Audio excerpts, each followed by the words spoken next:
right positive energy all the time. Come on in, come on in. Represent your city. You know how we do. Represent your city. To everybody on YouTube, I'm representing Chicago. Everybody on Facebook, I'm representing Chirac. Everybody on Kick, I'm representing Chi-Town. Everybody on Twitch, I'm representing the Windy City. We got Buffalo, New York in the building.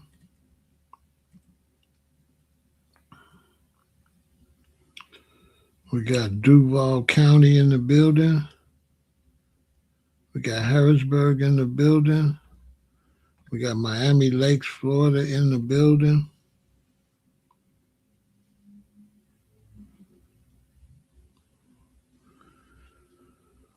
Let's get it. Let's get it. Come on in, rep your city. It's Malcolm X, Birth Strong, or as many of you call it, birthday.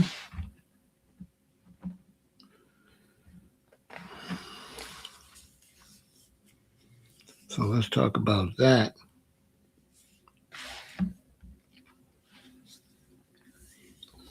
Didn't want to pass the day by without giving him a little props.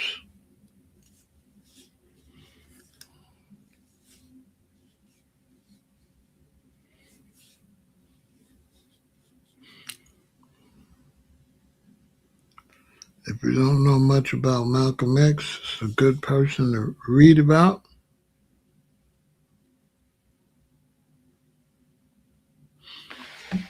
Yeah, his father was put on the train tracks. His father was a Garveyite.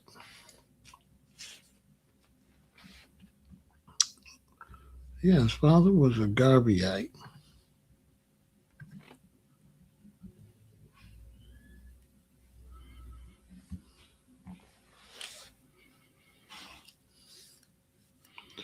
Malcolm has a very interesting story. Went through a lot.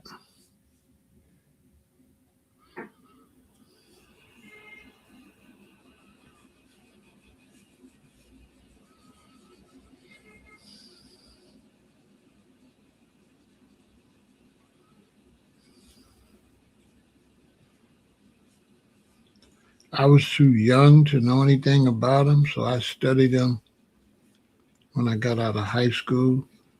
That's when I got into Malcolm X.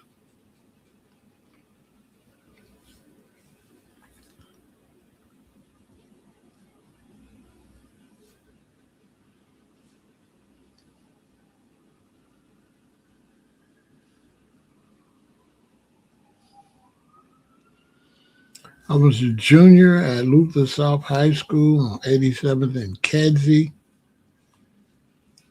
And there was a senior by the name of Michael Herb. And Michael Herb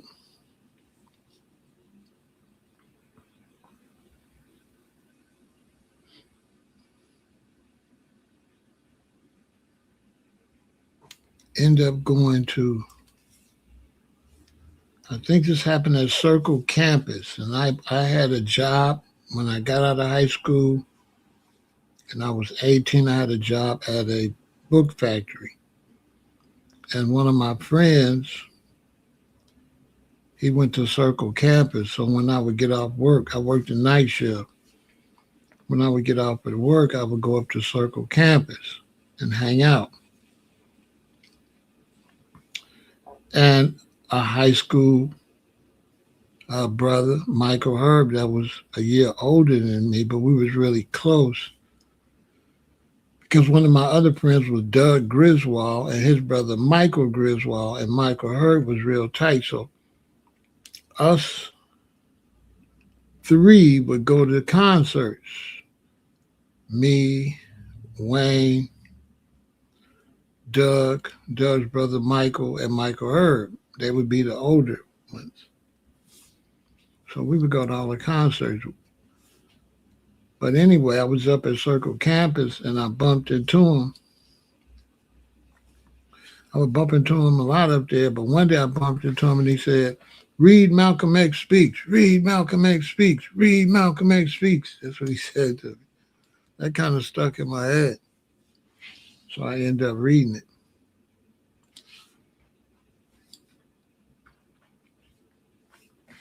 We got Alexandria in the building.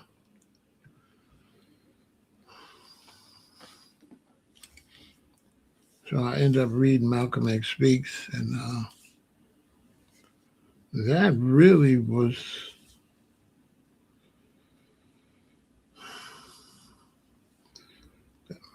reading that was the crossover to where I was headed anyway.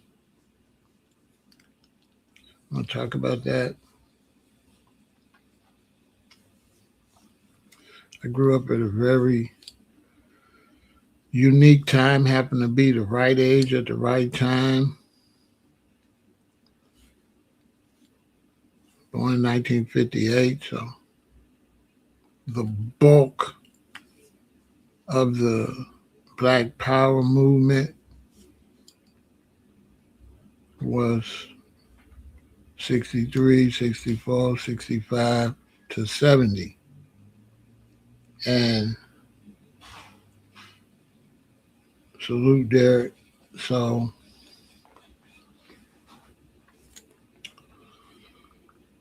in 68, I'm like 10 years old.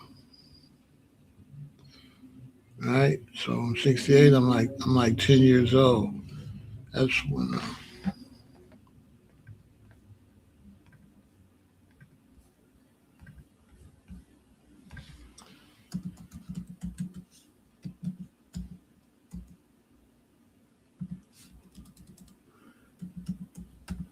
so I ended up being heavily influenced.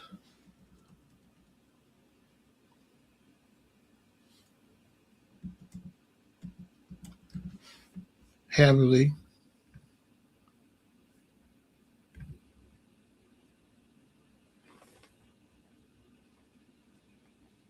So a lot of things was happening that was slowly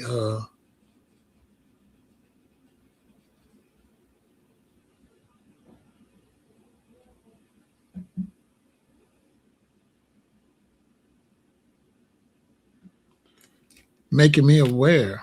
Like I started being attracted to certain things.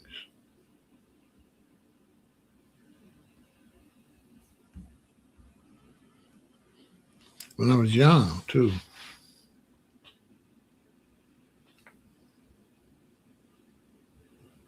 So all of those things led up to me really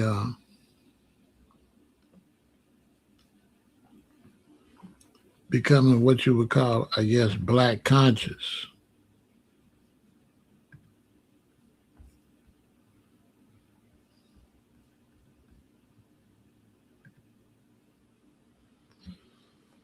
So I'm going to talk about that. Malcolm played the biggest part, I would have to say.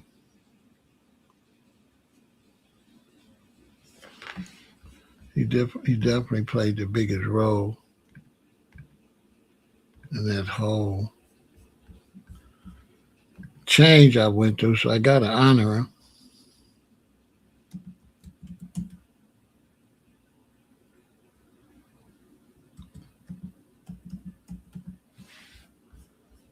I got to honor him.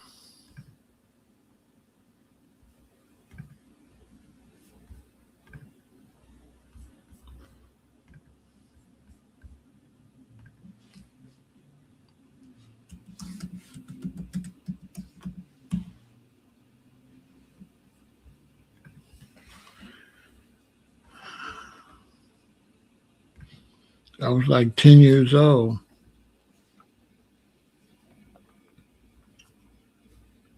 And James Brown released the song, "Say It Loud, I'm Black and I'm Proud." That was really,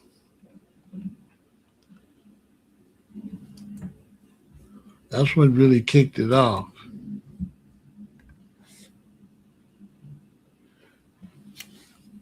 And so after that, I really memorized that song and did it at a recital at Dunbar High School. We would do these shows, these dance recitals once every year for 2 nights. And I went and asked Miss Juanita Hamilton that ran the dance recital, could I do I'm Black and I'm Proud? So that James Brown probably kind of kicked it off.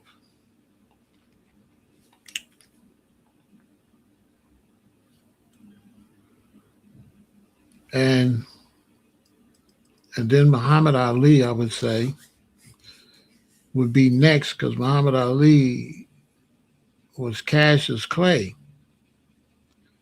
And so, I was a little boy. So when he said he changed his name from Cassius Clay to Muhammad Ali because he didn't want to have no slave name, that was a big effect on my life. Because when I was growing up,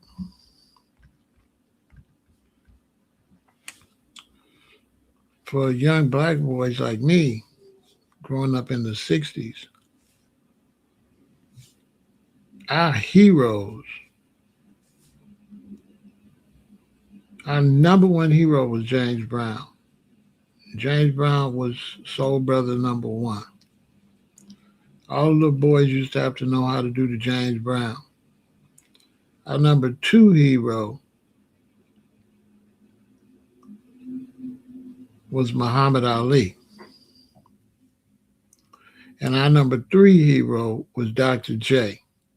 These were the biggest heroes for young black boys growing up. Nobody was bigger than James Brown, Muhammad Ali, and Dr. J. But James Brown was number one first because we was really little for James Brown. And James Brown always pushed black pride. And so when I seen Ali change his name, that kind of, stuck. So because I paid attention to Ali changing his name, when Lou Alcindor changed his name to Kareem Abdul-Jabbar, that caught my attention. And so as I said earlier, an older brother told me to read Malcolm X Speaks, read Malcolm X Speaks. So while I was going to the music college, I became disenchanted with American history, I probably would say. And I wanted to really find out about what was going on with us. Roots that came out, that all of these things were stimulants to stimulate my blackness. James Brown, I'm Black and I'm Proud, Muhammad Ali, changing his name, right? Kareem Abdul-Jabbar changing his name.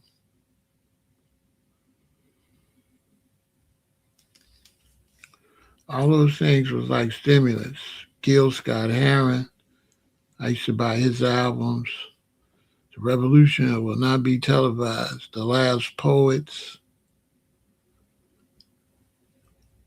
All of these things I bumped into growing up and began to change me. So finally, I took the older brother's advice. I couldn't go to school. I just couldn't take it. I was going to music college. And what really just turned me off is they was talking about the beginning of music. And they was saying music kind of started with this European woman. And I'm thinking, this European woman, and I'm a kid, I'm like 18, 19, but I know there ain't no way that music didn't start with the drums in Africa. I mean, I hadn't even did no studying yet, and I knew that. So I had became disenchanted. So I got a really good grade point average, and I only got to go to school probably about another 10 days. But I couldn't take it no more. I couldn't take American society no more, so I just didn't go. I left home every day, but instead of going to the music college, I went to the library and read Malcolm X Speak. And one of the things Malcolm pushed was getting rid of your slave name. But when I went and read Malcolm X Speaks, that was my graduation into blackness. That was it. And between what I seen on Roots and what I seen with Ali and what I seen with Kareem Abdul-Jabbar and what Malcolm was saying, that's what really made me go get rid of my slave name so young like that, you know. I was like 20, 22 when I got rid of my slave name. All that stuff led to it. So Malcolm was really the one that kicked that off because he reinforced what Ali and Jabbar showed me when I was little. You know what I'm saying? Ali and Jabbar really put that in my head. Get rid of your slave name.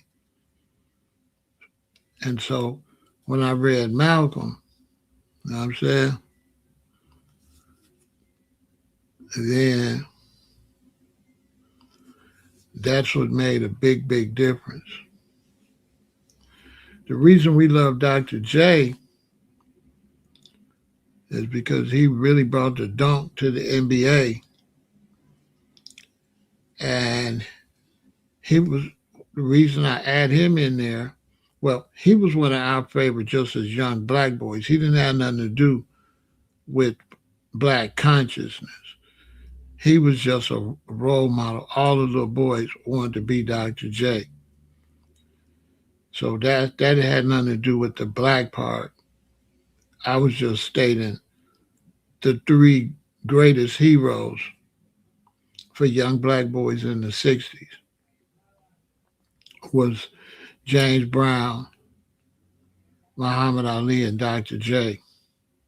But subliminally, Dr. J did do something because he had that big old afro and he'd be flying through the air, you know. But that didn't really make us think about being black because we already had afros, you know. We already had them. So he was just one of the greatest role models for me growing up. But James Brown and Muhammad Ali, they added some black consciousness to it, right? So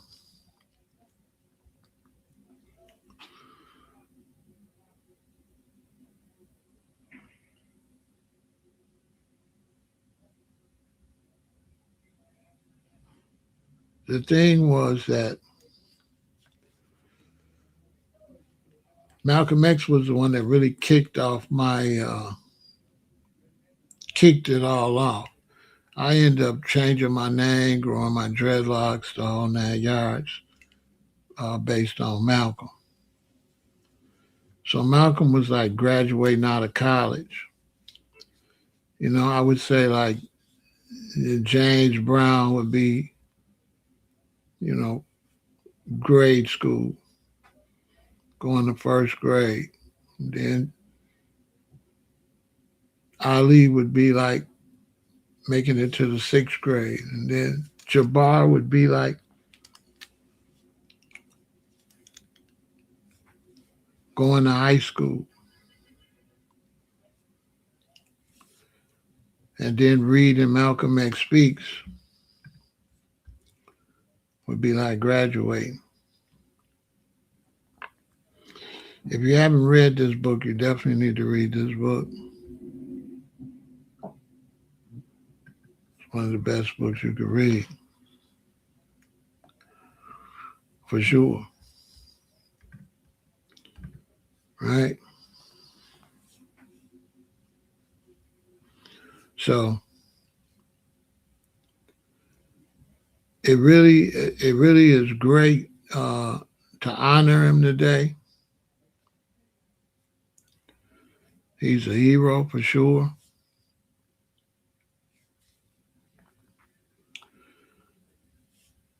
And him and MLK, they did a really great job for Foundation of Black Americans. I got to give it to them. Malcolm X, born Malcolm Little, later el-Hajj Malik el-Shabazz, May 19th, 1925. And he was unalive February 21st, 1965, when I was 7 years old, a day before my birthday. So, I was always kind of red. My hair is kind of reddish brown. And so, I had built this concept, because he was unalive the day before my birthday, to some kind of way. I always thought some kind of way he was a relative or I was connected to Malcolm, because we both read like that. So I always had this kind of cosmic connection to Malcolm. So I kind of moved like Malcolm a lot. I was like my role model as I went through my 20s.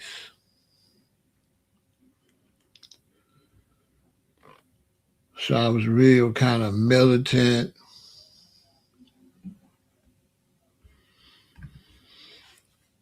Because of Malcolm. You know what I mean?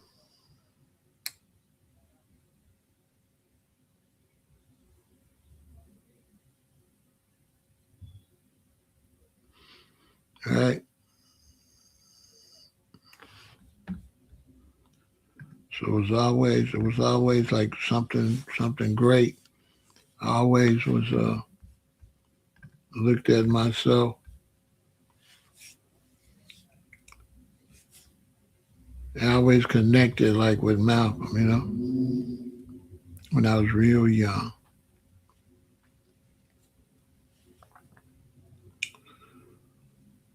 So after reading Malcolm X Speaks, I went to the library every day until I finished it.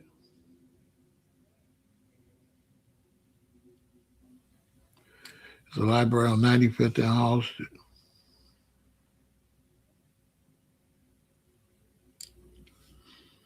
I used to go every day. Instead of going to the music college, I would go to the library and read Malcolm X Speaks. It was interesting because one day I was sitting on a corner in there and I looked out, I seen my father on his way to work through the window out the library on 95th. He would have had a fit if he knew I wasn't going to college. And I was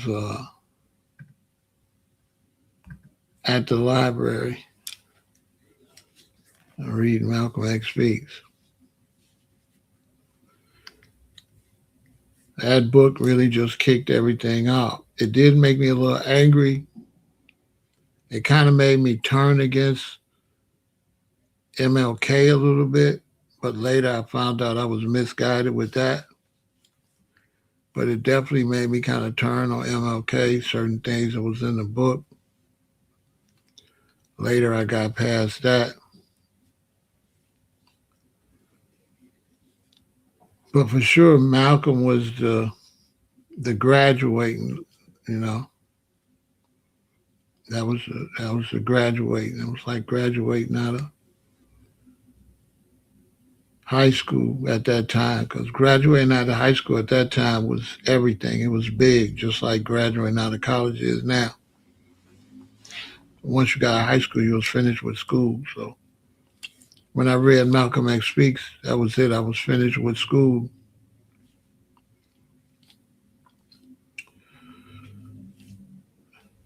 As especially high school. And I did end up going to the university when I started hanging out with Sun Ra when he came to town. That's a whole other story for another day. But Malcolm X was, real important.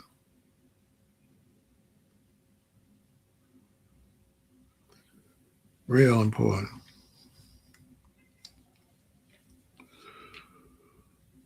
I read that book every day till I finished it. I think I finished it in like 3 days. I got there in the morning, like about 9 in the morning. I would leave at about 1 or 2 in the evening. I think it took me like 2 or 3 days. I think like 3 days I was finished. But I never forget when I finished reading it, I had so much anger because, I was a baby. I'm just growing up. I'm just getting out of my parents' house, so I'm just becoming an adult. And I remember leaving the library after reading Malcolm X Speaks and getting on the bus, and I remember, man, I was so angry. I was extremely angry. But Malcolm X had that red hair, and my hair was real red, and so I just connected to him. I was thinking, oh man, we family or something like that, bloodline. I'm like, I got that same bloodline, which was most likely true, because a lot of blacks from Alabama, they went to Detroit and Michigan. I mean Mississippi. So a lot of blacks from Mississippi and Alabama, they did definitely go to Detroit. And a lot of those family in Mississippi and Alabama, they was relatives because they would sell your family over to the next state. So you really never knew who your family was and stuff, the way they used to sell us from plantation to plantation.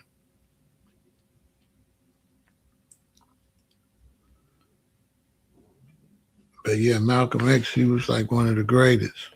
You know what I'm saying? He really kicked a lot of stuff off for me, reading them books and stuff. Malcolm X Speaks, that was it. After listening to everything else, James Brown and the Last Poets and Gil Scott and other little things in the music, because in the 60s, brothers and sisters was dropping knowledge in the music too. They was dropping knowledge to us, little pieces here and there. And as you can see, I collect a lot of music, so I was getting a lot of knowledge, especially like from Gil Scott Heron and the Last Poets, and different groups would be saying certain things in the songs.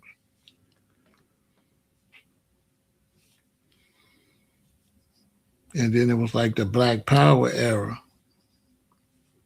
You know what I'm saying? So with that Black Power era, it's just a bunch of knowledge floating around.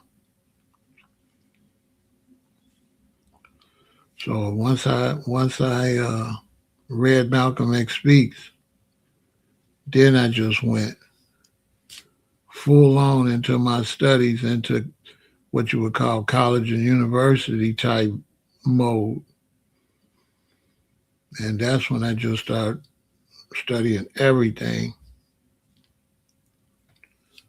But I just wanted to give Malcolm his props, because that was like my main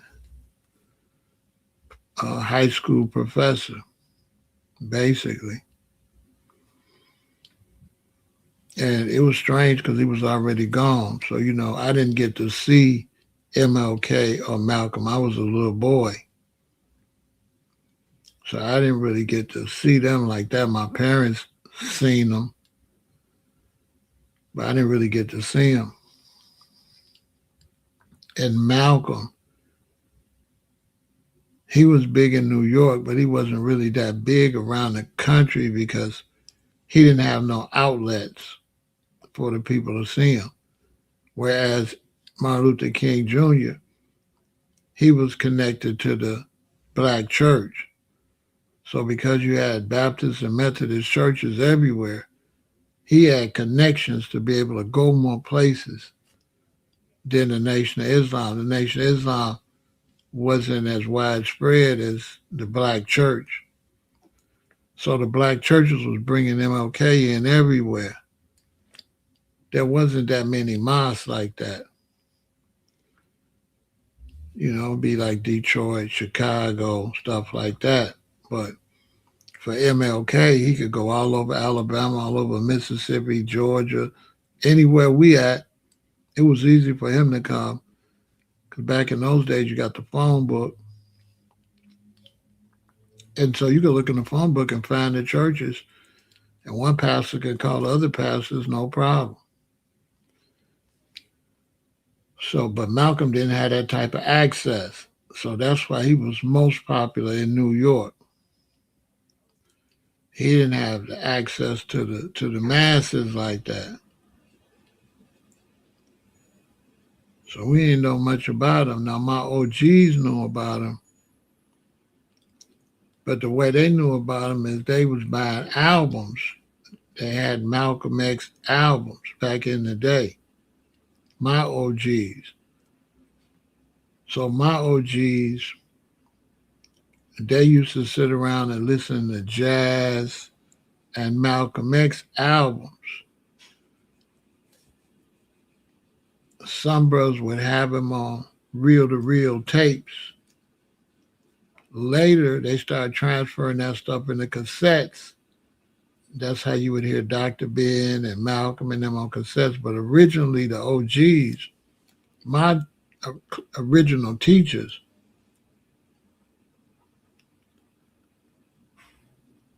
he was on reel-to-reels and albums. So they would listen to Malcolm X albums because this is a way they used to get the message out back then. And not only with people like Malcolm, but people like Moms Mabley, Red Fox, they would put comedy and speeches on albums. A lot of people don't know that. So the young people before me, that young generation, like 3, 4, 5 years before me, they was listening to Malcolm on albums.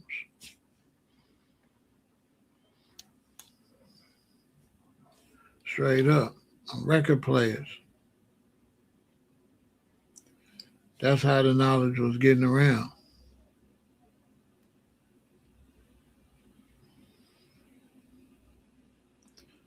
By the time my generation came, they didn't have nowhere we could hear them no more. And the young generation didn't ever get to hear Malcolm until YouTube became popular. A lot of people don't know that a lot of this knowledge, YouTube made it popular. There have been video footage, but there was nowhere to show it. So when YouTube became popular, people with a lot of this old footage of Dr. Ben and Henry Clark and all that, they started putting that footage up on YouTube. But if it wasn't for YouTube, we never would have seen that footage. A lot of this footage that you see on YouTube is from lectures where people recorded it and they had the recording, but there was nowhere where you're going to show it at. That's why when you look at a lot of the older footage, like Dr. Yosef Ben-Jayan speaking, you could tell it was recorded way back before there was a YouTube. So when it's formatted, you can see it might be square. It might not really be rectangular to fit the screen like what you're looking at me. It'll be a square because it was shot on some old cameras. Good thing people shot that footage. Like the footage you get to see of Malcolm and stuff like that, that stuff is very rare. And YouTube allow you to see that stuff. But yeah, Malcolm was a great man though. You know, he worked real hard. And, you know, it's rough because he was teaching while he was still trying to find his way. And so when you're teaching and you're trying to find your way, you end up changing your teachings. Because, you young. Malcolm was young. So when Malcolm got out there teaching, he was still learning. So then he was having to change his conversation, change his concepts as he was learning. So you might see one footage of Malcolm one kind of way and another kind of footage another way. You know what I mean?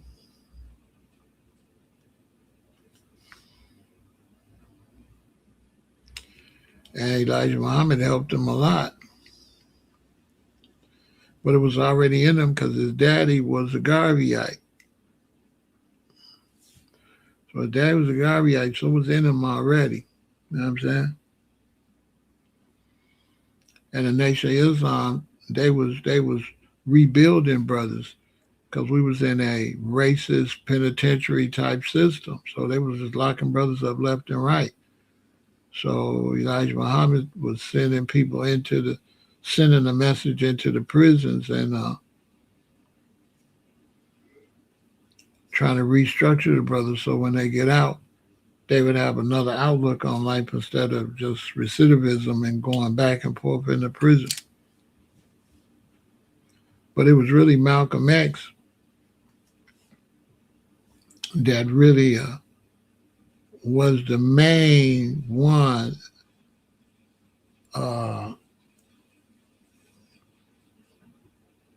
to build a Nation of Islam. That's a fact. It was Malcolm X joining with Elijah that built that. It was Malcolm that came out with the final call. It was called something else at first, but Malcolm came out with the newspapers that made them so they earned all that money. Malcolm was responsible for the Nation of Islam raising all that money. Look it up. That's why Elijah loved Malcolm so much. He didn't have nothing to do with what happened to Malcolm. He wouldn't have never hurt Malcolm. He would have never hurt Malcolm, but some of the young people that was jealous of Malcolm would have. Because there was people there that was jealous that Elijah liked Malcolm so much. Malcolm used to drive Elijah's car more than his son's. Facts. But Malcolm actually was the one that put the economical development in the Nation of Islam. He put the final call together. That's how they blew up. That's how they blew up, the final call. Yeah. That's how they blew up. Yep. That was Malcolm's idea. And they raised tons and tons of money because back then, black people was outside more. It wasn't an automobile, bus, train society. People was doing a lot of walking around. You know what I'm saying? There was more foot traffic. So if you was outside, you had something. You could sell it like crazy. So if you outside in the 60s with some black newspapers in like Chicago, Detroit, Harlem, man, you're going to clean up. Everybody going to buy it. Everybody going to buy it. And Malcolm was super intelligent, so he was having them, putting them out.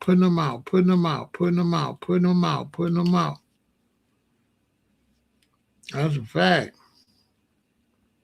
They took that money. Elijah was smart too. See, him and Malcolm, they was a problem. Because Elijah was smart too. So he said, all right, well, this money coming in with this final call.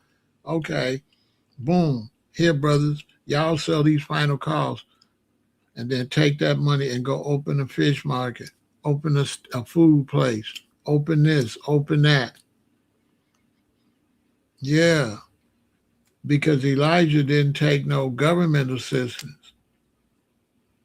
A lot of people don't know that. See, if you taking government assistance, then you can't make no profit if you become a non-for-profit. What people don't know is under Elijah, they wasn't a non-for-profit. Elijah refused to work with the government, so he was not a non-for-profit.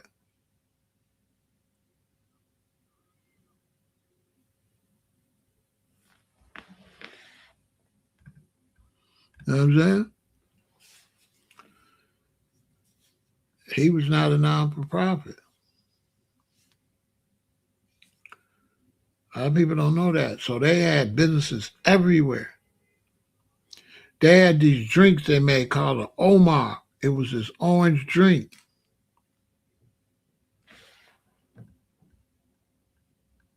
Right? Called an Omar. It was an orange drink.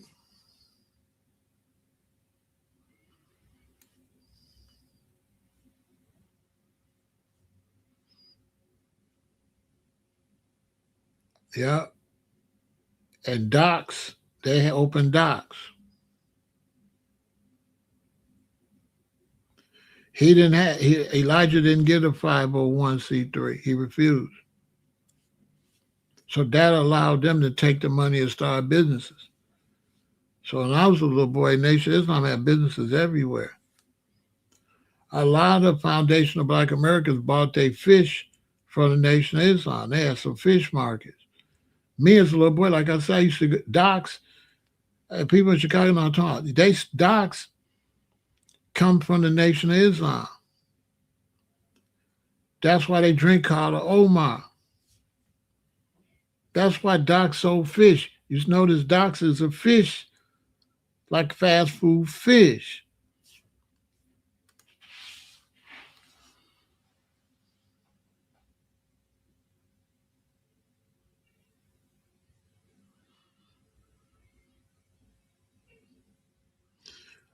They made what in 1975?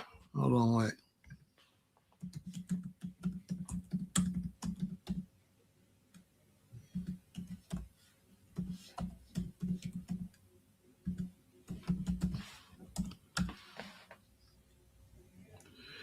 The final call started in 1979, but the final call is from Balalian News.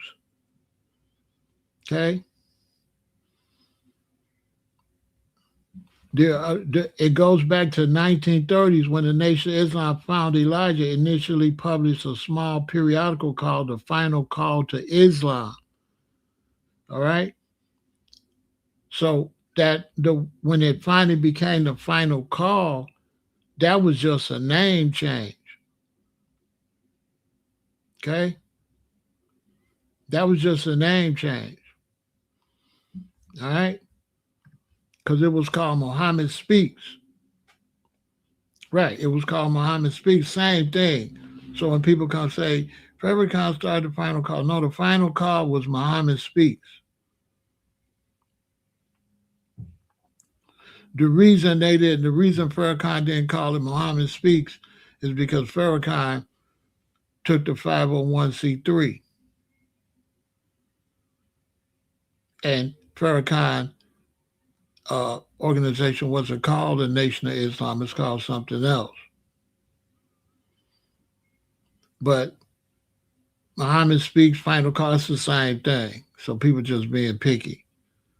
The final call is Muhammad Speaks. Right? Well, it changed a lot of names, right? It changed a lot of names. So it was Malcolm that put the money to show him how to get the money. Malcolm was the one that showed him how to sell them, how to get the money. Okay, Malcolm was the one that showed him because Elijah had a little newspaper, but he didn't know how to market it, right? See, the small newspaper involved into Muhammad Speaks in the 1960s, that was Malcolm, and attracted a circulation of 900,000 per week, with the monthly circulation of 2.5 million. Louis Farrakhan later began to publish the final call, which follows the tradition of the older Muhammad Speaks newspaper. So all he did was uh, package it. That's it. That's why somebody talking about Farrakhan started. Farrakhan didn't start nothing. He just repackaged something. Malcolm was the one that put that together. Elijah came up with the concept in the 30s, but Elijah just had like a little booklet. You know what I'm saying? It was Malcolm the one that came and turned it into the newspaper like that. That's why I just read y'all. It said it blew up in the 60s, right? Right? So you look at it like this. Watch. Watch. See, it's not telling all the information, but you got to read between the lines. Look, I'll let you see it for yourself. The final call, right, is founded by in 1979 by Minister Farrakhan, right? But if you go here, the original newspaper of the Nation of Islam was called the Final Call to Islam. So it was the final call. It just said to Islam.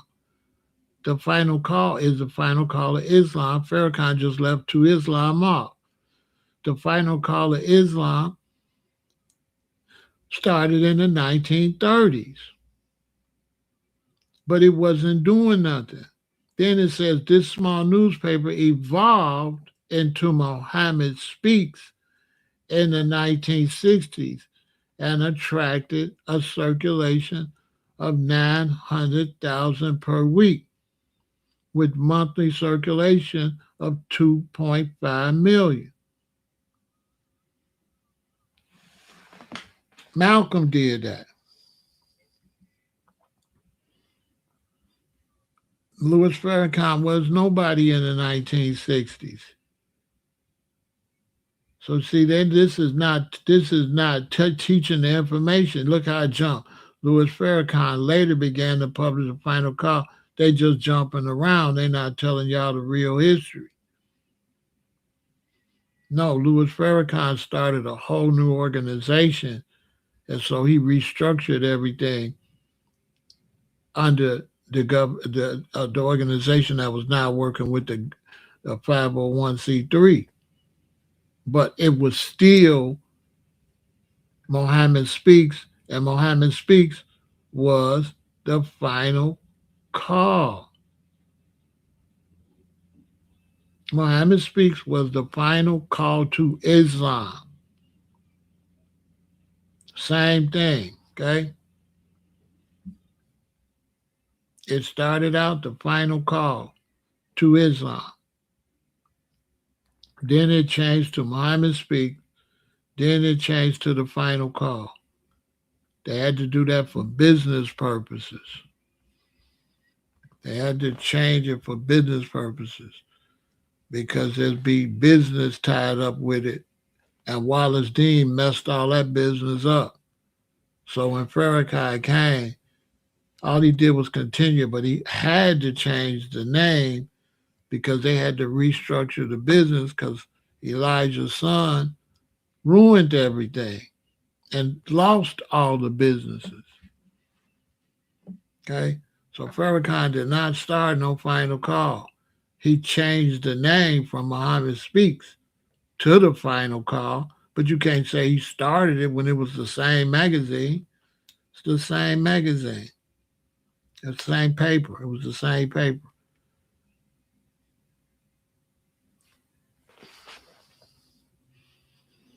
It was also Balalian News. Yeah, it was also Balalian. It was Balalian news too, for the people really know. Same thing. She ain't even mentioned Balalian news. They ain't even mention it. I'm in Chicago. The final call started in 1930. The final call of Islam. It was not started by no Minister Louis Farrakhan. It was started by Elijah Muhammad. Started the final call to Islam. These is facts. And then Malcolm came in and restructured it and made it a multi-million-dollar business. And that's the money that was invested in the Muhammad Ali and all the businesses that made the Nation of Islam filthy rich. These is facts.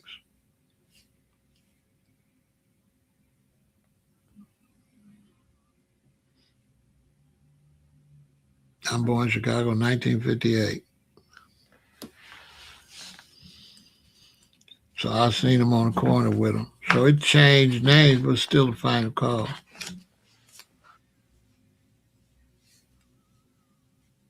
Them papers, them papers was all over.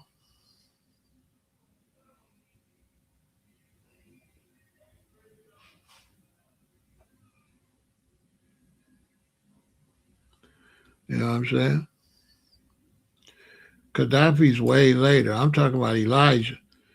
I'm talking about all the money Elijah. Elijah was making a lot of money. I didn't even get to Farrakhan. I'm talking about Elijah.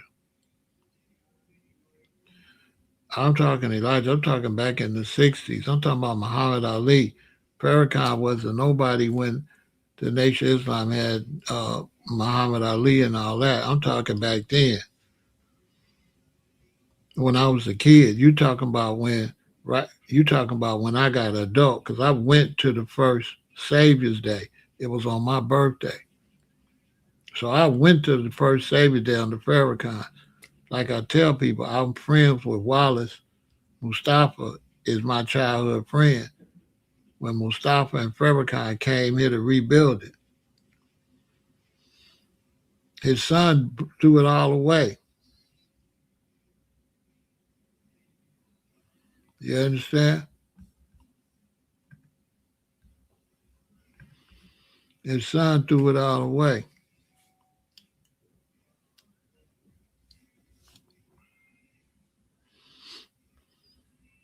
Yeah, his son threw it all away.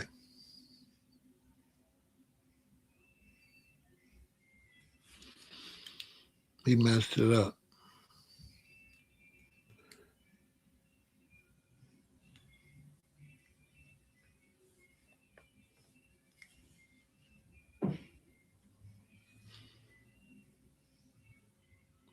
That's what happened with that.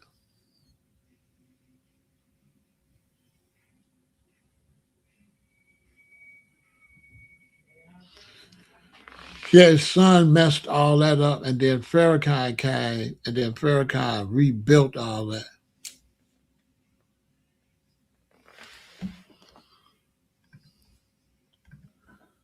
That's how that went.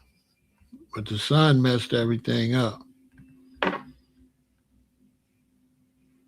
But Malcolm, the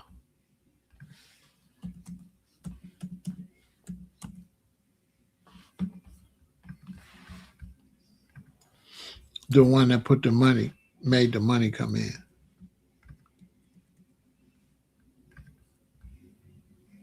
I was at this one. See, it was on my birthday.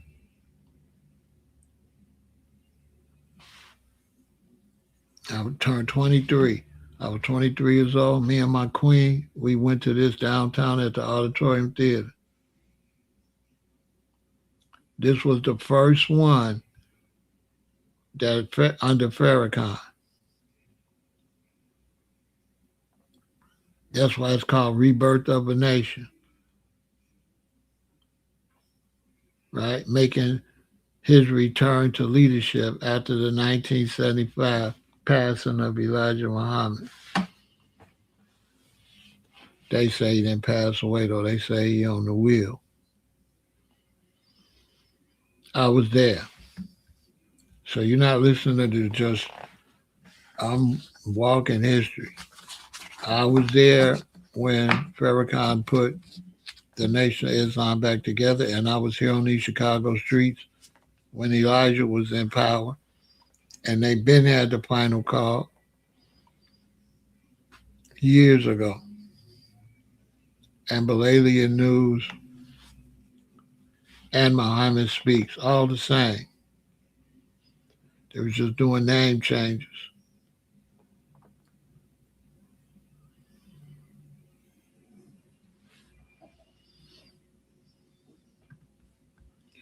These are facts. Don't let nobody confuse you. Malcolm X built that whole newspaper thing. No matter what different names they kept going up, Malcolm built that. Farrakhan did not build that. Not at all. He just came in, bought the team that was already working on it, the Elder Brothers, and brought them in on a spacecraft. That's what it means. Elijah called the spacecraft a wheel because he's seen it. He said he's seen it. It was a big wheel.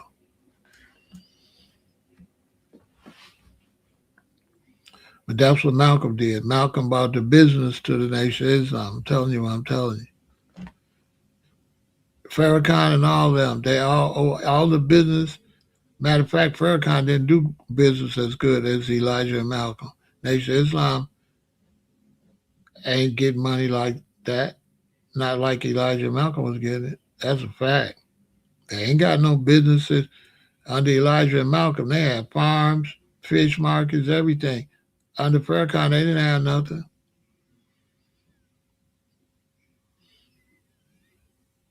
They ain't had nothing. I'm in Chicago. I don't know how somebody gonna try to tell me.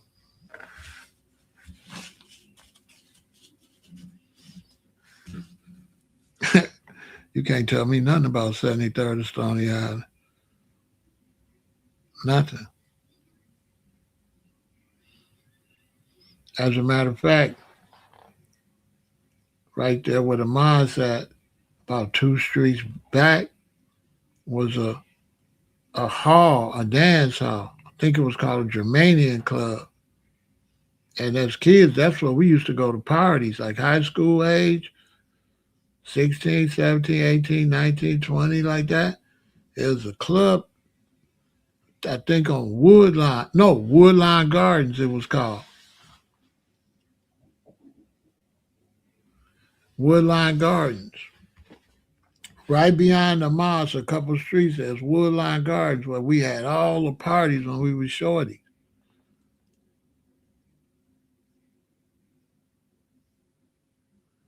You know what I'm saying? Also, let me give a shout out to Kathleen, Clay Monster. Clay Monster, I got your card. She sent me $100. She sent it on my birthday in February. Thank you, sweetheart. The post office put your letter in somebody else's box. The people checked the box the other day and found it and gave it to the clerk, and the clerk put it in my box.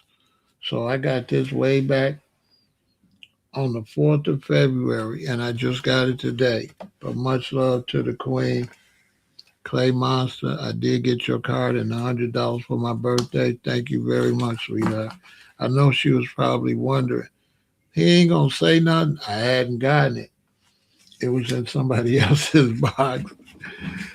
And the people who box it is, they wasn't in town or something. They said they came to town and checked their boxes. It was in there. But yeah, Malcolm was the genius to put the business in there. That's why Elijah loved him like that. That's why they was making so much money.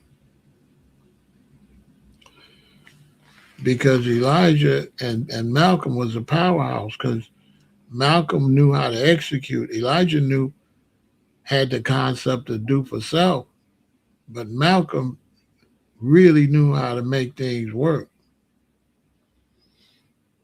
for real. That's why he was such a big loss to the nation.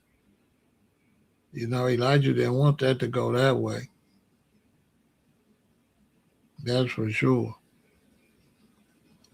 But Malcolm X, the one came in there and helped them make all that money. All you got to do is look it up. That's public record.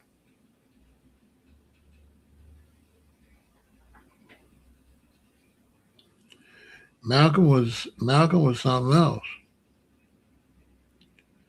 Young like that too. Here in Chicago, he would be at the college, Kennedy King College, right? And he would be sitting in this big chair facing backwards, and there'd be these white dudes, and they would ask him questions, and he would spin around in the chair and respond. It came on Chicago television, I think on Sundays or something like that. Saturday, might have been Saturday. And it was Malcolm X. And they would ask him these questions, and he would spin around in the chair, and he would debate like I think these 2 or 3 white dudes and just Malcolm, and he would debate them. But I was a little boy, so I didn't know what I was looking at.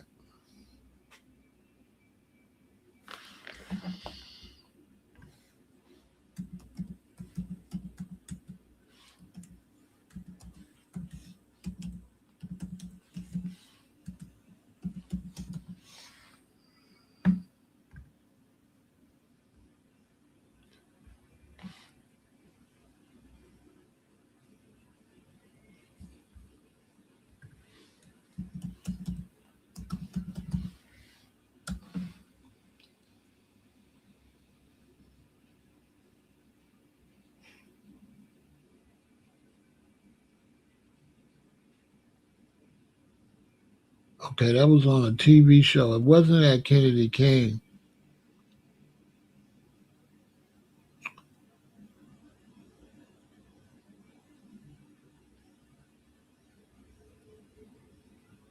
He spoke at various Chicago venues such as Clemente High School.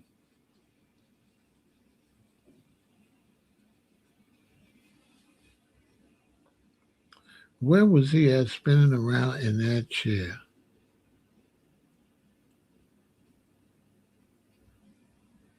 I don't know. I'll find it though.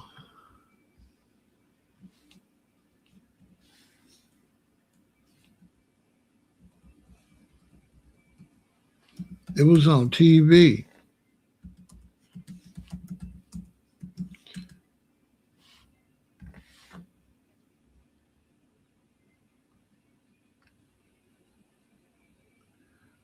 Okay, the specific footage I'm looking for is Malcolm X's appearance on NBC, Chicago's local television program City Death, which was recorded and broadcast in 1963.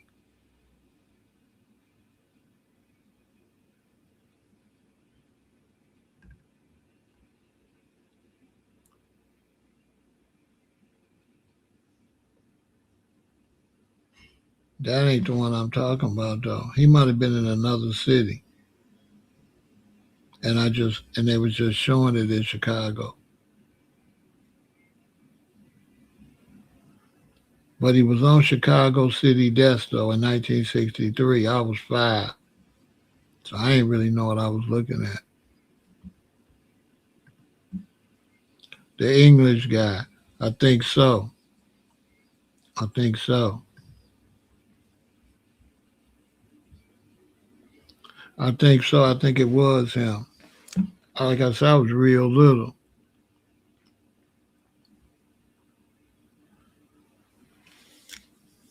But he used to be busy though. But it was like a constant it was a constant uphill battle for Malcolm because black people, yeah, he interviewed Ali too. Black people was into MLK. MLK was a man.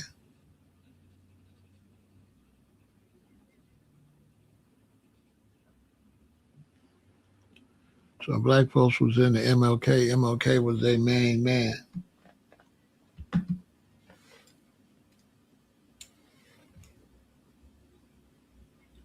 A lot of foundational black Americans, they was Christian, they was Baptist, and someone was Methodist, so they wasn't really feeling the nation. They wasn't feeling Islam. They're like, what is that? They was into Jesus. Black Americans was into Jesus. So it was an uphill battle. I remember being in a car, and every time Elijah would come on the radio, my daddy would say, hey, I Elijah, and he would change the channel. Every time, when we be, I think it would be on a Sunday, every now and then. And when Elijah would come on the radio, my daddy would say something negative like Elijah talking all that crap. Nobody would have change the channel. I'm just a baby, so I don't know what's going on. I'm a kid. I don't know.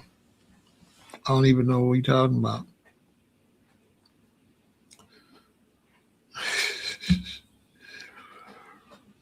My dad didn't like it though, because you see, that was foreign to them.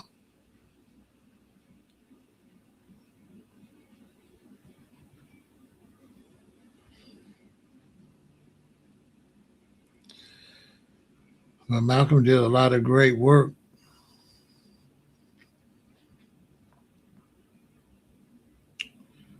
He did a lot of great work, and he set him up. So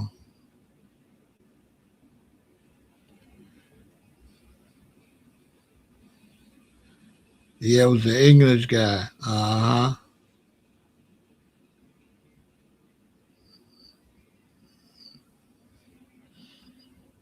I seen video clips of that. I know what you're talking about. Him and Ali, I think, was on there.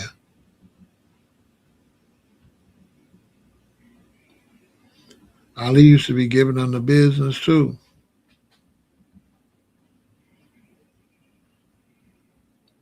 But I was a baby, so I ain't know what was going on. But one thing I do know the Fruit of Islam outside on 79th Street, right there where the McDonald's is. No, I didn't see her interview. So they used to be thick on 79th because you got South Chicago, you got Stony Island, so you got all these major streets crossing. And the Nation of Islam would just be out there getting it. That was like one of they, man, that was one of the main locations because that's like a heavy, that's like heavy traffic, heavy traffic. They would be there all the time. You know what I'm saying? But I wasn't really outside yet, so I didn't get to bump into them, because at that age, you 5, 6, 7, 8, 9, 10. You in the car with mommy and daddy. You ain't even really riding your bike around the city yet. By the time I got old enough to really move around the city, Malcolm and MLK was gone already. So I just used to see remnants of it.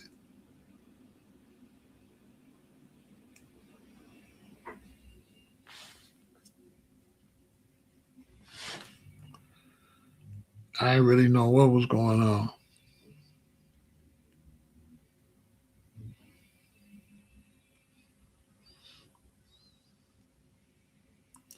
A lot, though, between the Nation of Islam and the Black Christian Church and then the Black Panthers popping up. As a kid, we don't know what's going on. We children. I seen the riots. I seen everything burnt up, but I didn't know what was going on.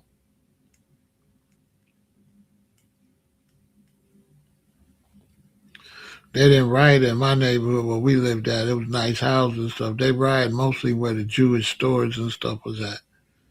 So when they said they'd be tearing up their own neighborhood, no, they was tearing up the business districts that we really didn't own anyway.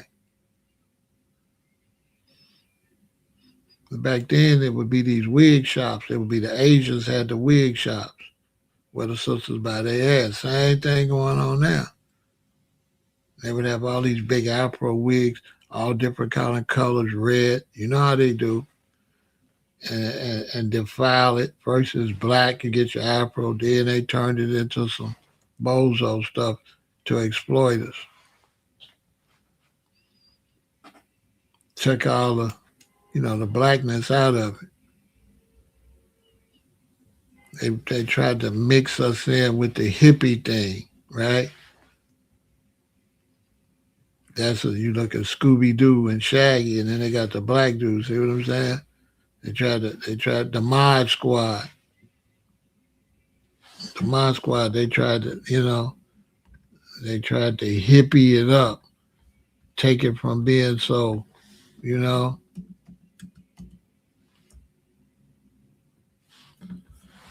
yeah, and get like a cop and two hippies, but they cops. You know what I'm saying? And put that on TV. See, they let the brother grow his fro out, but he the police.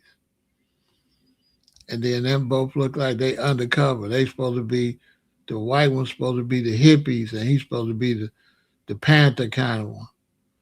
Yeah. The mind games was heavy.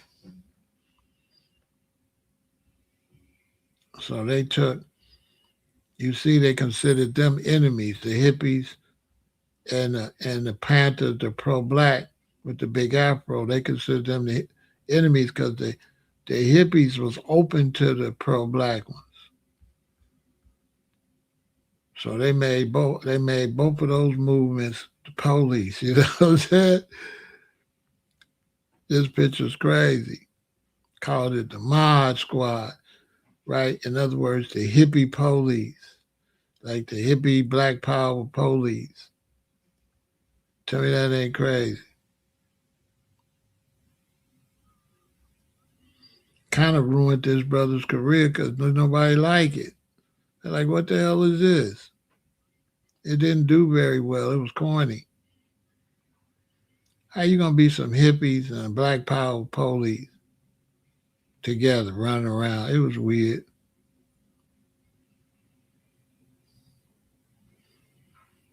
They tried to take us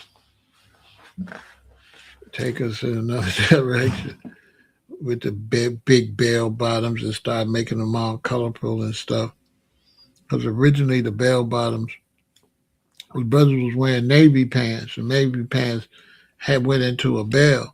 So originally brothers was wearing navy pants and combat boots. And they went and started making the pants, and then they started making them like more psychedelic to take some of the militancy off of it. It was deep. I seen all that as a kid. You know what I'm saying? This what Scooby-Doo and them was too. Scooby-Doo and them was that.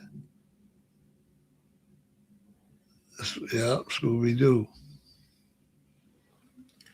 You know what I'm saying?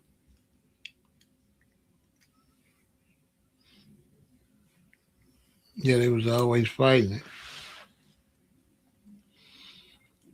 You know what I'm saying? They took Soul Train out to California and made it a dance studio and took made it buffoonery. Nobody wasn't dancing like that, all this.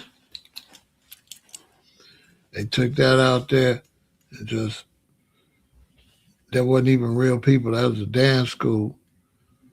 When they took Soul Train from Chicago to L.A., they buffooned it out. Everything changed when Elijah Muhammad was gone and Malcolm. It changed everything.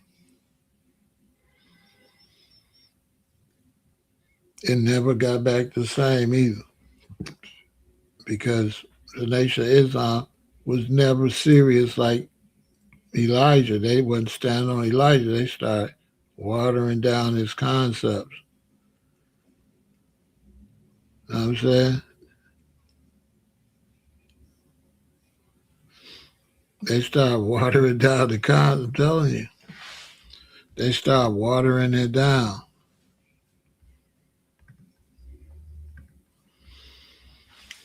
Messed everything up. That's what really happened though. But shout out to Malcolm, one of my greatest heroes. Malcolm responsible for me getting rid of my slave name behind Muhammad Ali and Kareem Abdul-Jabbar. But I wasn't old enough to do it when Kareem Abdul-Jabbar and Muhammad Ali, but they the first ones that made me pay attention. But Malcolm had wrote it down, so that allowed me to read his book later when I was grown, and then that reinforced everything. Because when we was young, they didn't tell us nothing about Malcolm, and they didn't tell us nothing about MLK either. They just would show you MLK. A lot of people don't know. They never pushed MLK when we was growing up. The only people they pushed when we was growing up was George Washington Carver and Booker T. Washington. That's a fact. Anybody went to school my era tell you. The only black people they pushed was George Washington Carver and Booker T. Washington. That is a fact.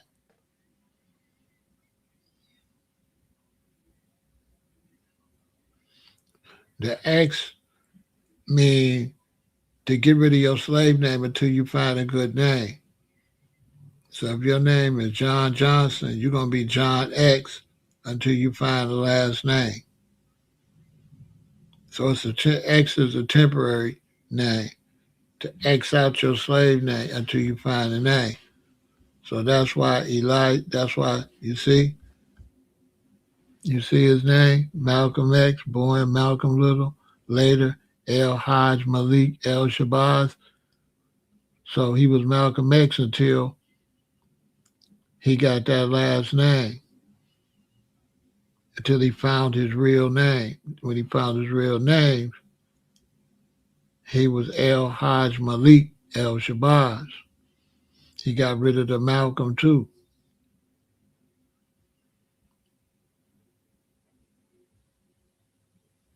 See, look at the bottom. While there, he joined the Nation of Islam, adapting the name Malcolm X to symbolize his unknown African ancestral surname while discarding the white slave master name.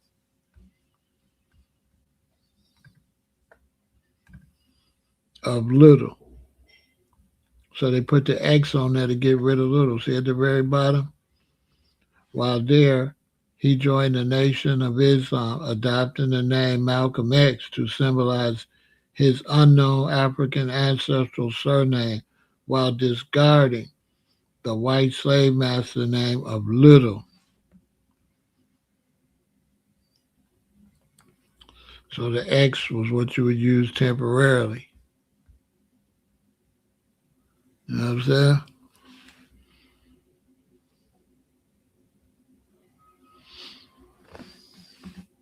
You would use the X. Because that was still like the building stages. They didn't really have all the information finished yet.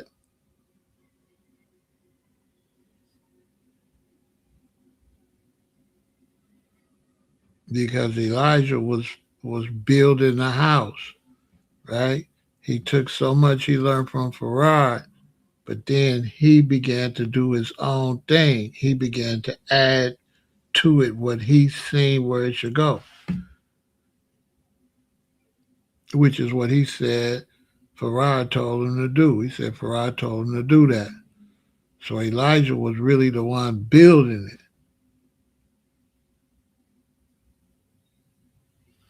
You know what I'm saying? Elijah was the one building it.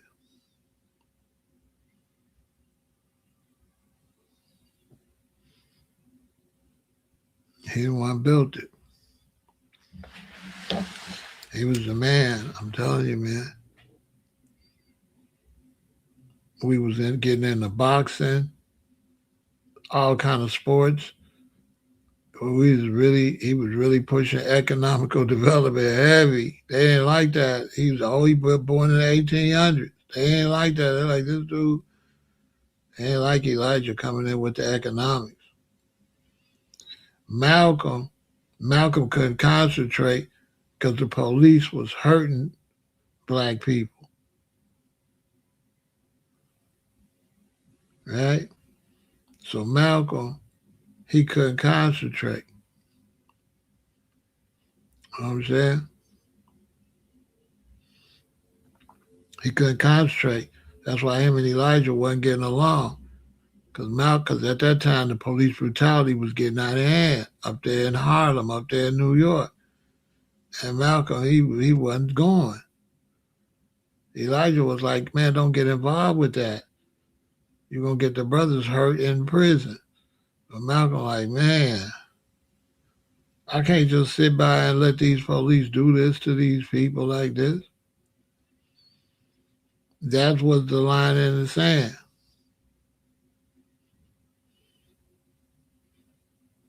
Malcolm was a revolutionary. He couldn't be no good. He couldn't be no good religious dude. That's it. He couldn't do it.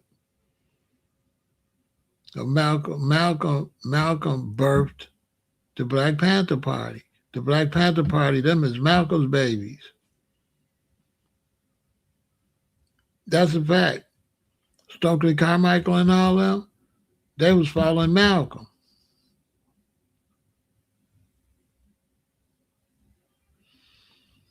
Can we fault Malcolm for that? I mean,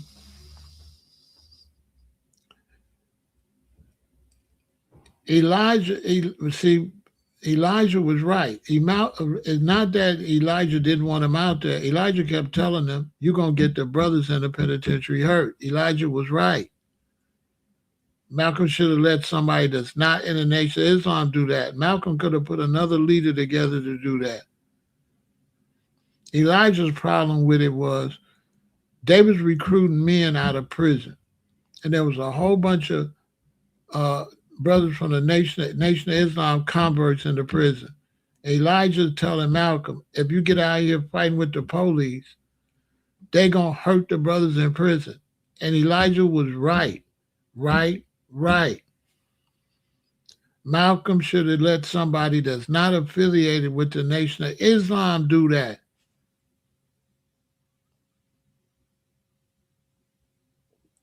Elijah was 100% right. Like, you're going to get brothers hurt. So I'm saying? All Malcolm had to do was train somebody else and let them do it. That's all he had to do.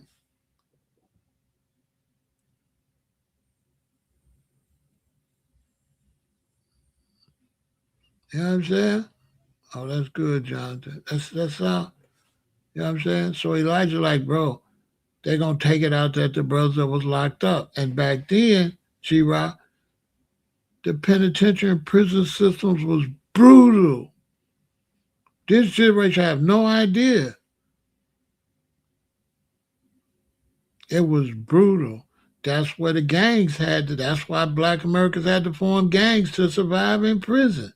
A lot of people don't know that. You better have a gang if you go in there because the guards was brutal.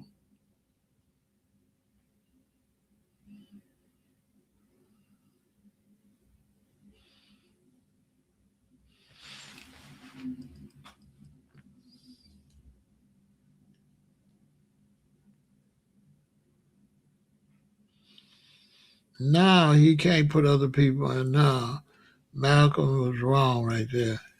He was wrong.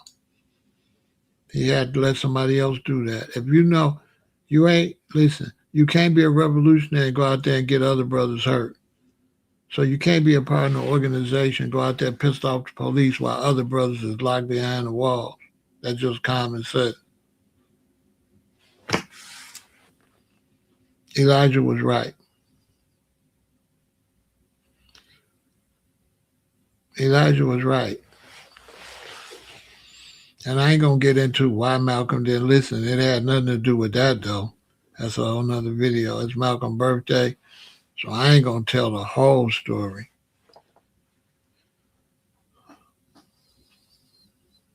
On what one reason he was so hard-headed.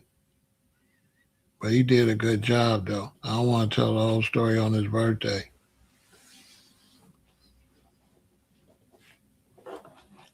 He did a good job. But Elijah was right. If you a roster and they got a whole bunch of rosters in the penitentiary, you can't go out here and act crazy because they're going to hurt the rosters in the penitentiary. Well, you don't got no whole bunch of rosters in the penitentiary, but you had a whole bunch of Muslims. You had a whole bunch of Muslims in the penitentiary. So if you get out here fighting the police, while you saving, if you save 3 brothers out here, but what, 200 get hurt? That's not a good trade-off. And then I ain't gonna say all that, but I'm gonna just leave it like that. You know what I'm saying? I'm gonna just leave it like that. It's still the same way. You can't go put brothers in danger. You got to be smart. At the end of the day, Elijah Muhammad was the genius, okay? At the end of the day, he should have listened to Elijah. Elijah was the one who knew how to do things.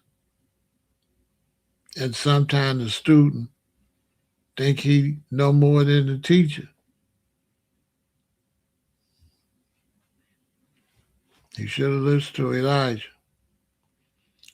Elijah intentionally kept the brothers from getting hurt.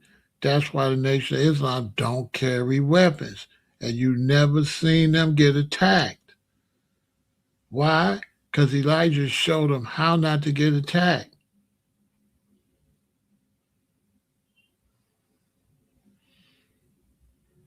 Malcolm was great, but he wasn't no Elijah Muhammad. Here's Malcolm. Here's Elijah. I'm just got to keep it real. Like I said, Elijah had the money popping. Elijah had stores everywhere, fish markets everywhere, barbershops, clothing stores, everything, farms. Was raising fish, had whole fisheries. On my soul. That's the way you win. Now we don't got none of that. What is a broke revolutionary going to do?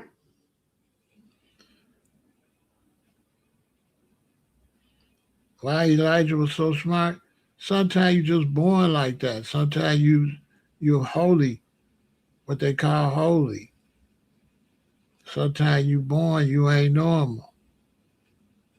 Yeah, he built Malcolm. Exactly. Malcolm, yeah. The Malcolm everybody like, Elijah built that. Facts.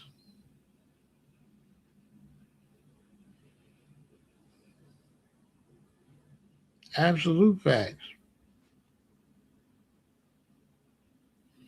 Not really. He taught him some stuff, but then Elijah, Elijah took the basics and then he built on it. All that stuff Elijah was doing, Farad didn't teach him that. Farad knew that Elijah was the man, right? Farad knew Elijah was the man. They was all hanging around together. Noble Drew Ali and all. I'm not going to get into that and shut you down, but don't teach over here. Because I might not agree with your teaching. Go get you a page and teach on your own page, right? That's how we do that.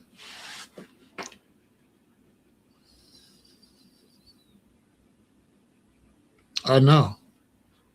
They live together. But everything that happened, Elijah did all that on his own. He did not go 100% by Master Farad's playbook. He built his own thing. Anybody study know that. Anybody study know once Elijah got the ball rolling, he did his own thing. That's all Elijah. People don't be studying. Like the people don't be studying. Anybody study. Pharaoh didn't have to tell Elijah to do none of that. None of that he did. He didn't get none of that from Pharaoh. That's a fact. All he got was the basic science of the concepts, right? Different concepts about the religious part. But as far as building the organization, Pharaoh didn't, you know what I'm saying? He just learned about Yaqub and all that from Pharaoh. Pharaoh didn't teach him how to build that organization, though. He just taught him about Yaqub and skin color and hair and all that. That's what Pharaoh taught him. Pharaoh ain't responsible for the Nation of Islam. Not at all.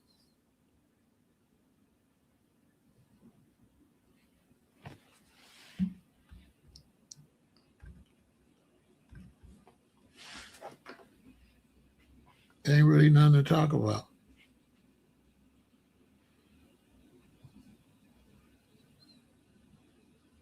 These are facts. Elijah showed him respect because he got him off of being an alcoholic. So yeah, he gonna show him respect. But the Nation of Islam here in Chicago, Pharaoh ain't build that. That's a fact. Pharaoh ain't built that. That's why the Nation of Islam don't really honor Pharaoh. They honor Elijah. They respect Pharaoh, but they honor Honorable Elijah Muhammad. I'm gonna just tell you, they respect Pharaoh, but he ain't in the Nation of Islam.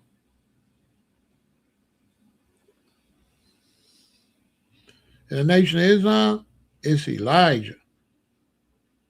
They respect Pharaoh for teaching Elijah, but they respect Elijah for building the nation.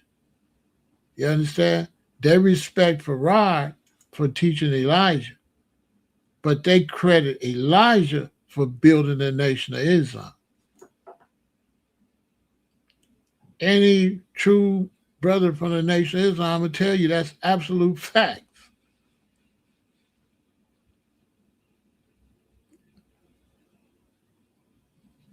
That they teach that Pharaoh seen Elijah was special and then just turned him loose.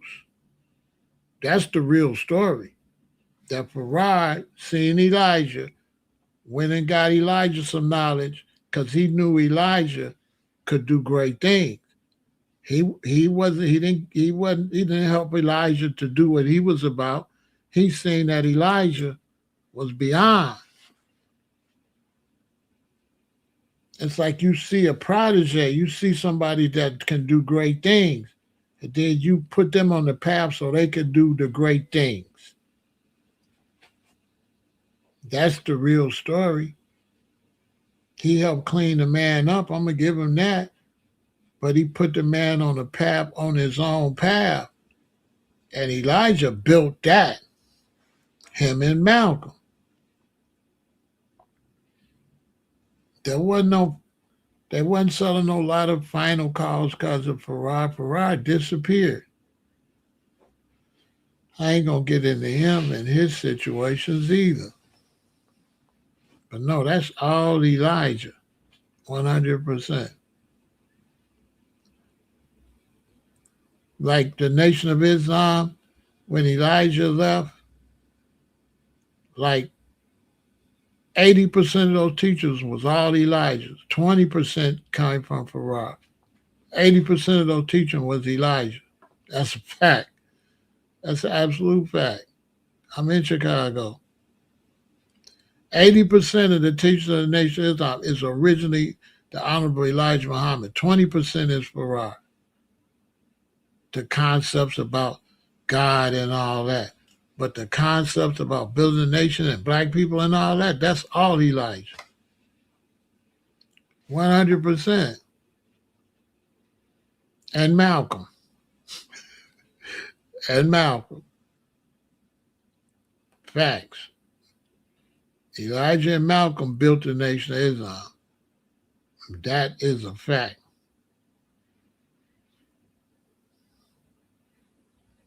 Because Malcolm showed how to get the money in there. Elijah knew the concept of what black people need to do and the unity of black people, and black people have to have the concept to do for self.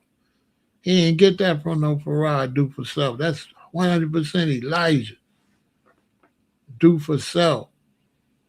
And then Malcolm knew how to help him do for self. Malcolm said, oh, do for self? We could do it like this, teacher. We could do it like that. Next thing you know, they selling millions of dollars of final calls and they opening all kind of business. It's like Elijah had the concept, what we need to do, and Malcolm knew how to help you do it. That's the best way to put it. Elijah knew what we need to do, and Malcolm was able to help you do it. That's the best way to put it. Because you could look at Malcolm X and see, if he would have been a businessman, he would have been a billionaire. You know, if you look at Malcolm, anybody look at Malcolm know that if Malcolm would have went into the business world, right?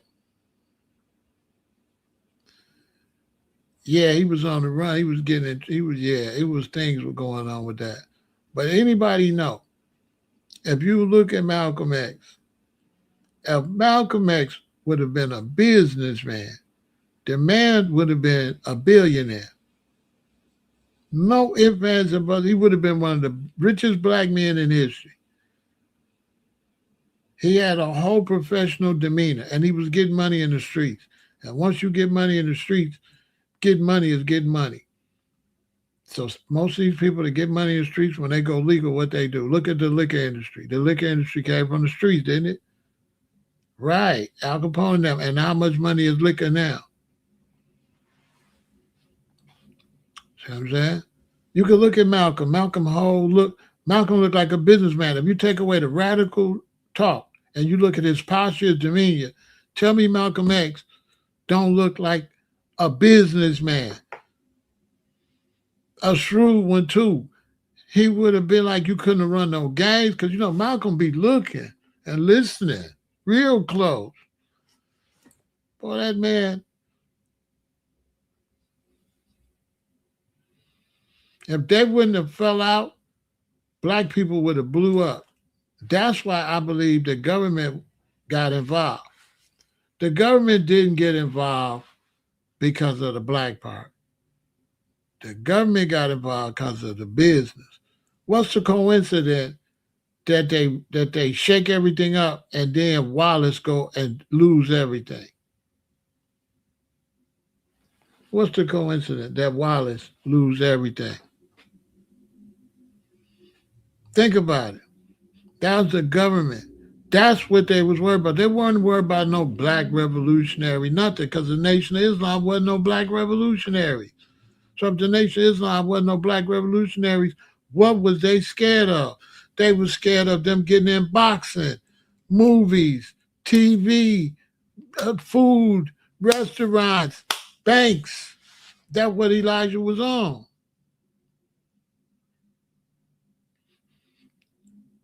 That's what Elijah was on. When Elijah said do for self, he wasn't playing. He meant all that. You know what I'm saying? Banks, all that.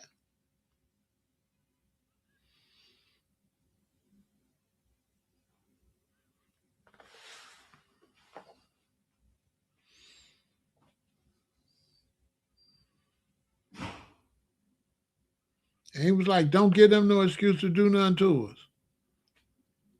Because they wish you would just, all you got to do, we outnumbered, Malcolm. We outnumbered, okay? You can holler till you turn blue. But if you let them provoke you, we going to lose.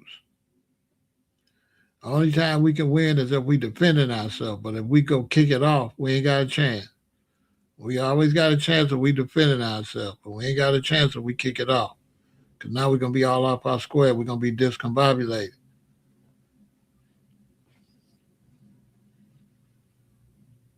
And if you look at the FOI today, they ain't nowhere was as strong under Farrakhan as they was under Elijah. This FOI, which FOI would have won in a fight? Elijah's or Farrakhan's? Farrakhan's FOI would have get mopped. Elijah's FOI, hey man, Elijah's FOI. I know y'all ain't seen Elijah's FOI, but I have. Bro, let me tell you. I ain't trying to diss the new FOI. I'm just saying Elijah, it was different, bro. Elijah Muhammad, one of the greatest black men ever. I ain't gonna lie, that's why Malcolm is so great.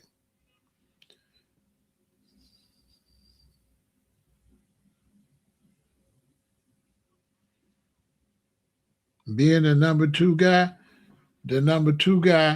got to be a great number two guy and a number three guy, because one day you might got to be the number one. And the number one is only strong if it's a strong number two, and number two is only strong if it's a strong number three. So the number two guy is very important. You got to want to be number two. You got to be cool with being number two. And the only way the number two can understand that is to understand the number three. If you're number two, you need a strong number three. All right, if you need a strong number three, then they need a strong number two. That's just how it goes. And it go all the way down to 10, to 20. Rank and file. That's how the United States government works. That's how the Army, Navy, Air Force, and Marine work. 5-star general, 4-star general can't tell a 5-star general nothing. But yep, that's it for that. I just wanted to give Malcolm some props. He was a genius. He was a genius. He just was young, so he got caught up. Went to Mecca listening to them, on the streets listening to the Black Power people. He should have just listened to Elijah. You know what I'm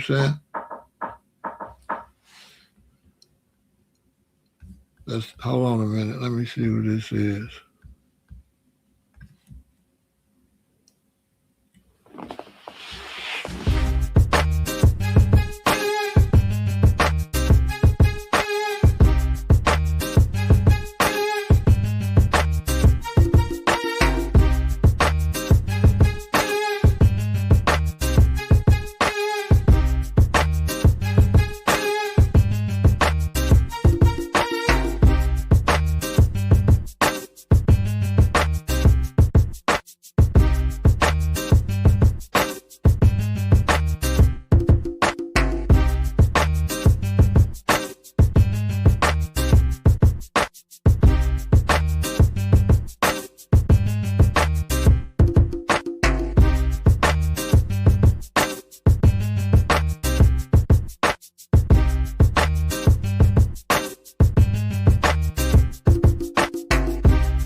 So that's what's up. Much respect to Malcolm.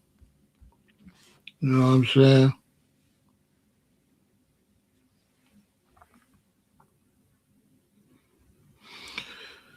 Malcolm was a great brother.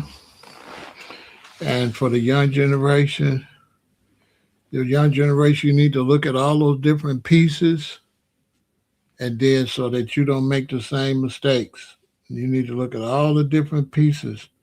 You need to look at MLK, you need to look at Malcolm, you need to look at Elijah, you need to look at all that and figure out how you all can put all that together and don't make them same mistakes. Because they should have put all that together.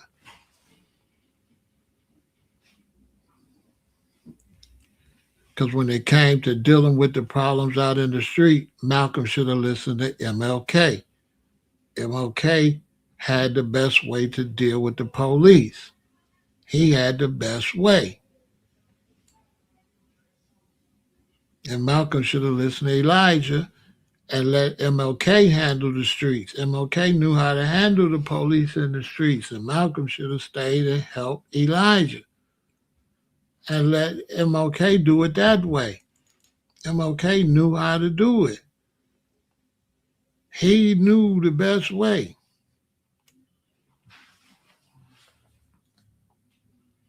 You don't go out here fighting no losing battle. You know what I'm saying? They was all top-ranking soldiers, and they picked them off one by one. One by one. All you got to do is look at it.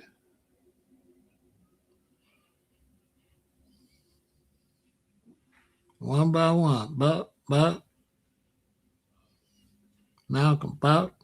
MLK, bop. The Panthers, bop. One by one. Before they wake up and all get together.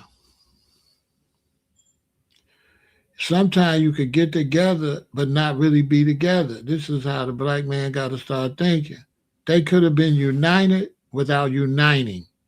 In other words, let's stay separate, but let's work together on different areas without the system knowing we together. That's how they could have pulled it off. They could have stayed separate, but still worked in unison with everybody doing it their specific way. That's how they could have did it. That's how we got to do it. We got to stop thinking we got to do it one way. We got to put all the different ways together and make the different ways one. Okay? Just like you got the Army, the Navy, the Air Force, the Marines. They don't be like, oh, we all need to be the Army. No, it don't go like that. So we need to learn from their mistakes. You know what I'm saying?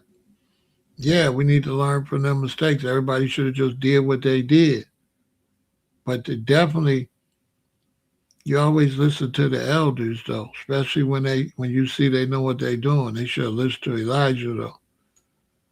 Nobody should have stepped past Elijah. They all should have got advice from him. He wasn't just no anybody. You know what I'm saying? I'm telling you. That was the man. A thinker. He wasn't a reaction. He didn't do reaction. He did the thinking. He was smart. He was super, super, super smart. Elijah Muhammad, yeah, he was a genius. I'm telling you. He was a genius.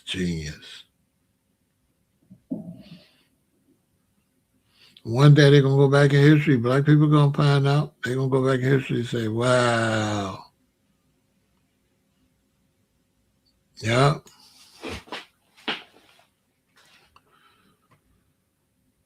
That was the man. We had the most. Name any other organization that had that much. I'm in Chicago, and under Elijah Muhammad, black people was flourishing. The Nation of Islam was flourishing. I'm telling you, seriously, for real. And that flourishing that they was doing was inspiring black people that wasn't in the nation. You understand?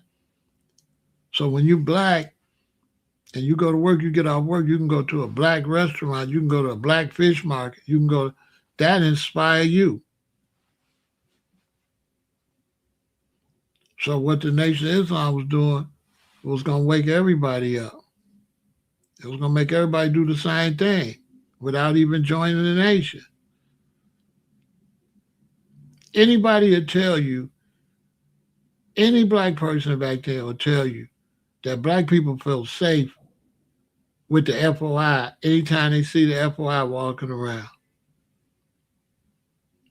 We never had problems when the FOI is walking around. The police don't say nothing. Nobody say nothing. I'm telling you. Anybody will tell you. Anybody will tell you that.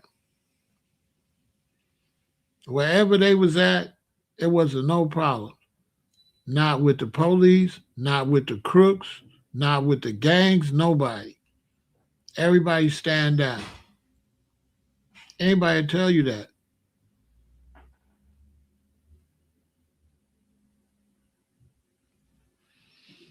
This is a fact. Everybody know that. As a matter of fact, by the time my generation came, they was at all our events. Any events we had, the NOI was there. Whether it's a reggae show, whether it's a Kwanzaa or whatever, Lamert Park in LA, Washington Park in Chicago, the NOI is out there and it be peaceful. And it don't be no events, no nothing.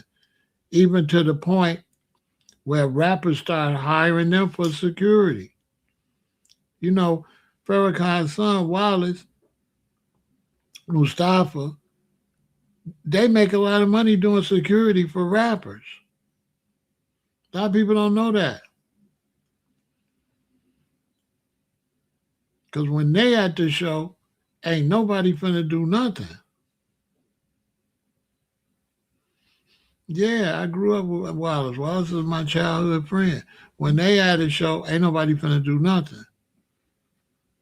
Yeah, they do security. Yeah. Yeah, they don't, yeah.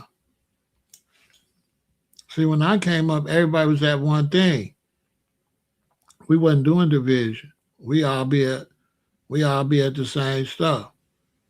Rastas, Pan-Africanists, Yoruba, Nation Islam, Hebrew Israelites, all the black, whatever, we would all be at the same events. It was later when you get to the Sarnetta era, they started pushing all that division. But in my era, we didn't do that. We figured we was all the same. You know what I'm saying? That's how we figured it. We figured, what's the difference in, you know, we all like outsiders. You know what I'm saying? NOI is outsiders, Rastas is outsiders, Pan-African. We was all like the cultural people. We used to call it the cultural community. That was the original cultural community. Because it was different brothers and sisters that had different cultures. That's before the conscious community. It was the cultural community. And we was all there. Everybody was there. And so if you're just a regular black American and you could go to an event and all these people there, you really felt like you was doing something. And it's gonna be straight peace. Period. Because the Rastas and Nation Islam, we on the same page if you acting up. We on the same page. So it's just nothing but chill. Then you got the black revolutionaries out there. You got the African drummers. Everybody would be at one thing. Everybody would be at all the same events. We would have no problem. Nobody wasn't arguing over different beliefs and all that old crazy stuff that they started doing on Sarnetta TV. We wasn't doing that. Sarnetta TV kind of ruined the black community to me. He ruined, you know. He come with the division and all that. You know what I'm saying? We ain't never had no Hebrew Israelites debate no Muslims or no crazy stuff like that. I don't know what make nobody think that's positive at all. And then you sitting up here monetizing it, making money off of division in the black community. throwing debates, making money off of splitting up the community and buying alligator shoes and fancy cars with the people money. Man, I'm telling you, that's why I had to get away from that stuff. I got PTSD. You know what I'm saying? On my soul. I can't do it. I don't come from that era with all that arguing and stuff. A brother's belief ain't none of my damn business. It ain't none of my business what you believe. That's crazy in itself. You out of order right there. You out of order. What? You know what I'm saying? You out of order just worrying about somebody else's belief. You out of order right there. Or trying to push your belief on somebody. You out of order. Who do that?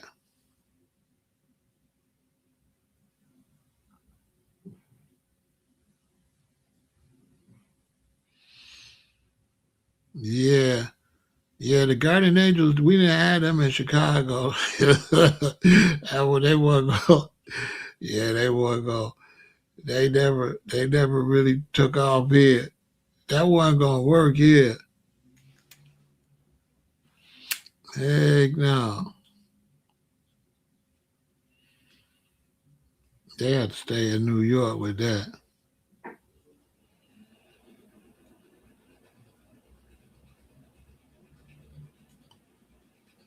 No, I'm good. I just wanted to honor Malcolm. I didn't want to talk too much. I just wanted to honor him and give him some respect. You know what I'm saying? That's all. That's all. I just wanted to honor him.